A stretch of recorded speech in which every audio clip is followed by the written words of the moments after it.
And literally a year ago, Parents Weekend, we were celebrating these amazing kids that we'd raised. We were like, okay, maybe we get to step back and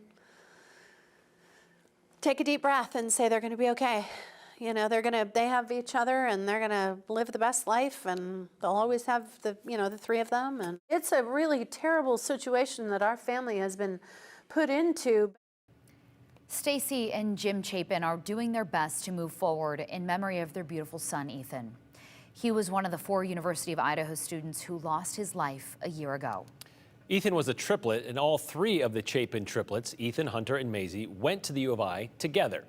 Now, last night we heard from the family of Kaylee Gonzalez and how they're doing a year after losing their daughter. Tonight, Maggie O'Mara sits down with the Chapins at the U of I to talk about the past year and how they're carrying on Ethan's legacy. I think it's the very first thing I actually told Maisie and Hunter when we picked him up on the evening of November 13th a year ago. I said, I don't know what just happened here, but this will not sink our family. A year after their son's death, we met Stacy and Jim Chapin back at the University of Idaho at Ethan's fraternity house, Sigma Chi. I think a lot of people are just wondering how you guys are doing.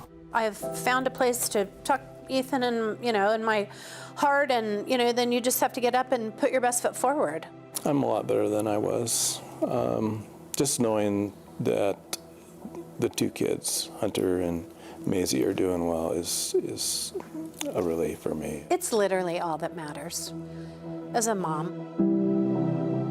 Hunter and Maisie Chapin are back at the U of I this year. The friendships that they have and the support system that they have, it's priceless for us. Let's talk about Ethan. Tell me what made him shine, because he shined from birth. He was easy. Yes, he was so easy. He must have known it from the beginning that he just was going to have to take easy street because there were 2 others. Somebody was going to cry until they got the attention, and Ethan just was like, well, it's fine, I'll just wait my turn. Amazing. Hunter just loved to be around him, and everybody loved to be around him. I mean, he just had this magical thing with people. That's a word we haven't used in describing him.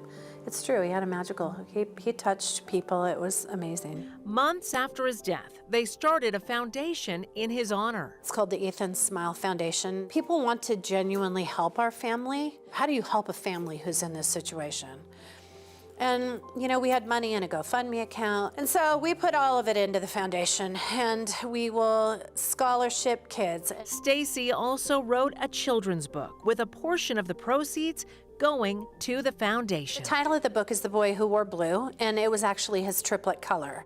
It's a wonderful story. It's a reminder to just live your best life. She went on the Today Show to talk about it with Savannah Guthrie. It's the only thing that I have left as a mom is to be his voice. Do I wish we were not under these circumstances? Hell yes. I'd live in a cardboard box on a street to have my son home, but that isn't gonna happen. Ethan also worked at a tulip farm in Washington. The kids loved working with him. The farm created a yellow tulip to remember him.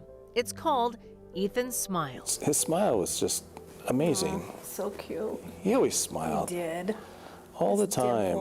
And Jim and Stacy say Ethan was in love. Tell us what you want to share about that relationship. We were blessed to spend the summer with Xana.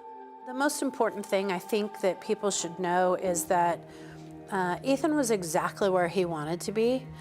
We say in our family he was in the right place at the wrong time. And, you just have to live with that. Ethan's girlfriend, Xana Kernodle, lived at the King Road house. They were very sweet together. That's where he stayed most nights. We all knew it. He's a college kid who was in love. Stacy did something this year that surprised even her. She went to CrimeCon in Orlando, Florida. There is a huge national following of true crime in this nation. We happen to be at the epicenter of it. I was asked to sit on a panel and talk about the great things that can come from tragedy. I actually got to meet with a group of, 24 victims' families, that are kind of in a similar national spotlight. But I was curious if there was some support, kind of a support group there. I happened to be walking by when they were doing the Idaho session. They were doing a question and answer. There were some things that weren't quite right, and I thought, well, here's my chance. My name is Stacy Chapin, and I'm Ethan's mom. You could have heard a pin drop in that room. I can speak on behalf of my own son, who is an incredible human. How did it feel to do that? Actually, it felt quite empowering. And we miss him all terribly. I have no problem reminding people that there is a real family and a son or, people behind these stories. Did you know you had all this strength in you? Not this kind of strength.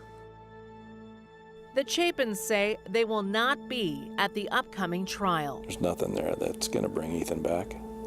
So we decide to take the positive energy and use it somewhere else. It took one of our kids, right? It just can't sink the rest of our family, and that's how we decided to take it. It's a choice.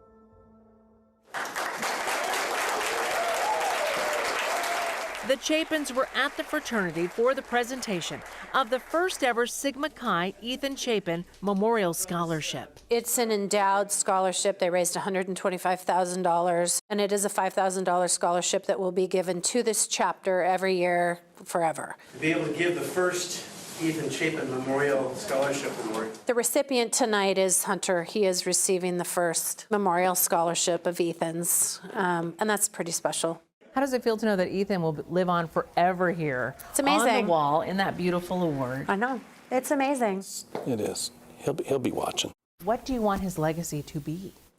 It's going to be scholarshiping kids. I mean, it's honestly, any kid, any dream in Ethan's name. It's the very, very best that we can do for him. Hunter and Maisie will one day help to carry that legacy on. For now, they're focusing on healing and just being college students. We have protected them at all costs. Really, for the most part, they are completely insulated here at the university, and that's the best place for them. We were a great family before, and we have to go on and continue to be that. And you are that. We are. Ethan will always be a part of that. If the world lived life like Ethan, it would be a better place. He's a good kid, and we miss him dearly. He was a good kid. He genuinely was one of a kind. You just get to a point where you have to make a decision to carry on.